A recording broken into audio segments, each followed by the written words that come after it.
I helped an old stranger load his wagon. Then he smiled. My daughter needs a good man like you. The old man was struggling so badly that the wooden wagon nearly tipped into the roadside ditch, and dozens of people passed him without slowing down. I was already late, already tired, and had only enough money in my pocket to get through the week. But when I saw the old stranger stumble beneath the weight of a broken wooden crate, something inside me told me to stop. I had no idea that one small act of kindness would lead me to a family carrying a secret, a woman who had stopped believing in people, and a second chance none of us expected. The afternoon sun hung over the small farming town of Belmere, turning the dusty road golden.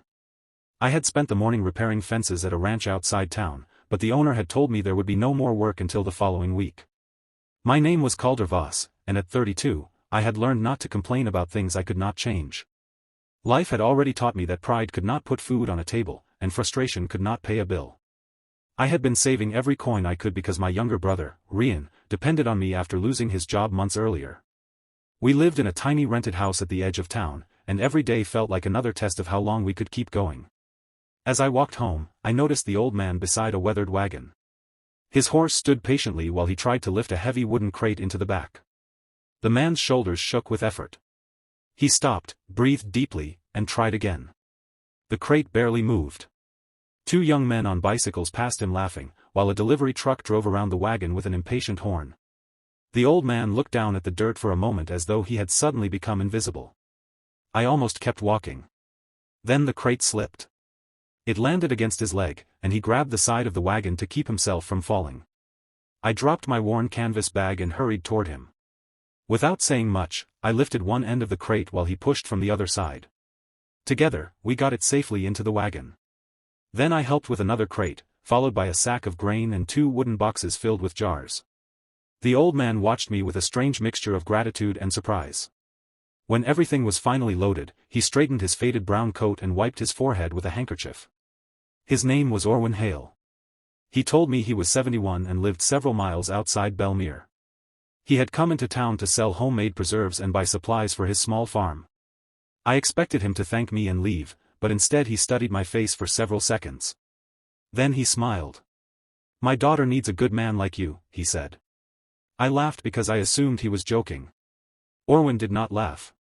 Instead, he climbed into the wagon and asked me where I lived. When I told him, he shook his head slowly and said that kindness was becoming rare in the world. He offered me money for helping him, but I refused. I had not stopped for money. Besides, there was something about the old man's grateful expression that made taking payment feel wrong. Before leaving, he handed me a small jar of blackberry preserves. "My daughter made these," he said. "Tell her they were payment enough." I thanked him, and the wagon disappeared down the road. I thought that was the end of it. The next morning, while repairing a gate at the ranch, I heard a familiar voice behind me. I turned and saw Orwin standing beside a dark green pickup truck. He looked much more serious than he had the day before. He asked if I would visit his farm. I hesitated. He explained that his daughter, Malin, was trying to keep the farm running after their mother had passed away. The farm had suffered through several difficult seasons, and a dishonest business partner had recently abandoned a contract that left them with unpaid expenses. Orwin had been helping as much as he could, but his health and strength were no longer what they once were. "I don't need a worker," he told me. "I need someone who understands that people matter more than money." I told him I wasn't looking for charity. He smiled. "Neither is my daughter." That afternoon, I went to the Hale farm. The property was beautiful despite its struggles. Rows of apple trees stretched across a gentle hill, and an old red barn stood beside a small farmhouse with white shutters. But there were broken fence posts everywhere, a damaged irrigation pipe, and piles of unused wooden crates near the barn. Then I met Malin Hale. She stood on the porch wearing faded work clothes, her dark hair tied back, her expression guarded. She was 30 years old and carried herself with the quiet confidence of someone who had learned to solve problems without asking anyone for help. When Orwin introduced us, she looked at me, then at her father. "You brought someone?" "He helped me yesterday." Malin's eyes narrowed slightly. "You paid him?" "No." She looked back at me. "Then why are you here?" I told her the truth. Her father had asked me to visit, and I had come because I respected him. She seemed surprised by the answer. That evening, I repaired a section of fencing without being asked. Malin watched from a distance. When I finished, she inspected the repair and admitted that it was solid. It was the first time I saw her smile. Over the next few days, I returned to help. I fixed the irrigation line. I repaired a broken wagon wheel. I rebuilt a section of the barn door. I helped Orwin organize the supplies he had bought in town. But Malin remained cautious. One afternoon, I discovered why. A man named Garrick Sorn arrived at the farm carrying a folder of papers. He had been the family's former business partner. He told Malin that because of the unpaid contract, he could legally claim part of the farm. Malin's face went pale. Orwin looked toward the ground. I immediately understood that something had been hidden from me. Garrick left after warning them that he would return with legal papers. Malin turned toward me. "You should stay out of this." I told her I wasn't interested in their property or money. She shook her head. "You don't understand. Everyone who gets close to this farm eventually wants something." Her words were sharper than she probably intended. I could have walked away. Instead, I asked what she needed. She told me she needed someone to help harvest the remaining apples before they spoiled. If the harvest failed, they would have no money to settle the debt. So the next morning, I showed up before sunrise. By midday, several neighbors had joined us. I had quietly asked them for help. One brought ladders. Another brought crates. An elderly couple brought lunch. A young mechanic repaired the farm truck without charging them. Even children from nearby houses carried small baskets. Malin stood in the middle of the orchard, watching the community work together. She looked overwhelmed. I told her that sometimes people helped simply because someone had helped them once. She looked at me for a long moment. Then she whispered that she had forgotten what that felt like.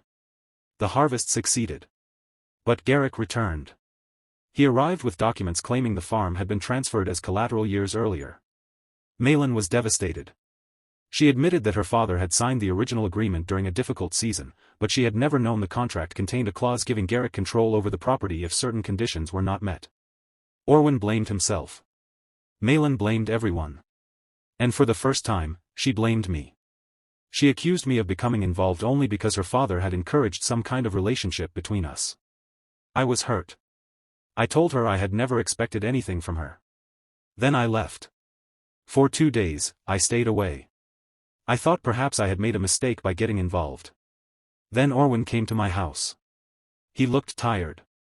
He told me that Malin had been wrong about me. She had been afraid because her mother had once trusted someone who betrayed the family, and since then Malin had believed that every act of kindness had a hidden price.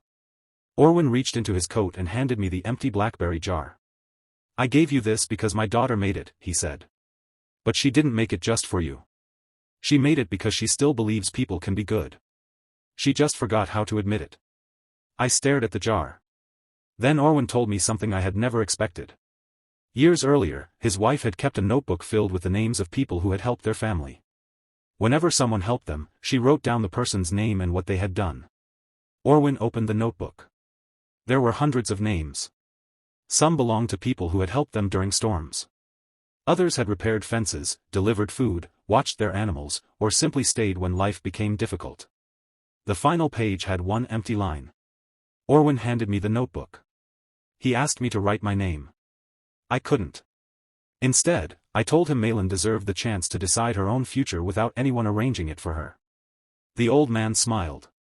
"That," he said, "is exactly why I wanted you near my daughter."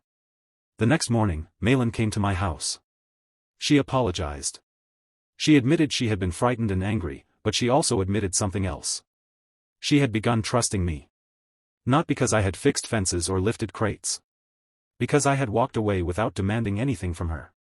Together, we returned to the farm. We carefully examined the business papers with the help of a local legal aid volunteer.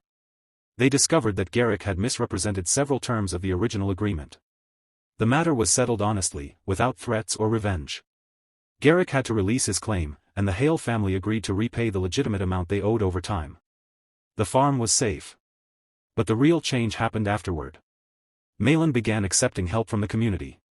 Orwin stopped pretending he could carry every burden alone. And I learned that sometimes being a good man did not mean having all the answers. Sometimes it simply meant showing up when someone needed you. Months passed. The farm began to recover. The apple trees produced their best harvest in years, and the old barn was finally repaired. The community organized a small daytime harvest festival, and Malin placed a basket of blackberry preserves on a wooden table near the entrance. She handed me one jar. There was a handwritten label on it.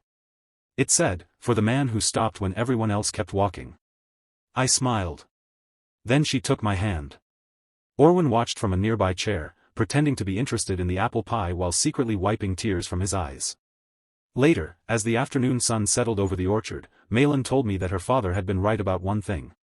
She did need a good man. But she didn't need someone to rescue her.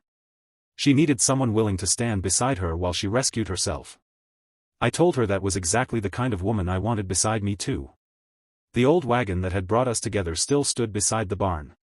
Its wheels were repaired, its wood freshly painted, and its faded boards carried years of scratches from a lifetime of work. I sometimes wondered what would have happened if I had kept walking that afternoon. Perhaps nothing. Perhaps everything. Special request: if this story touched your heart, comment below with, "Kindness always comes back." If this story inspired you or reminded you of the power of kindness, please like, share, and subscribe to Heartwarming Tales so more people can discover stories that bring hope and encouragement. That day taught me something I will never forget: kindness does not always return in the form we expect. Sometimes it comes back as friendship. Sometimes as family. Sometimes as a second chance. And sometimes, when we least expect it, one small decision to help a stranger can open the door to an entirely new life. You may never know how deeply your kindness affects someone, so never underestimate the good you can do simply by stopping, helping, and reminding another person that they are not alone. Because the greatest things in life often begin with the smallest acts of compassion.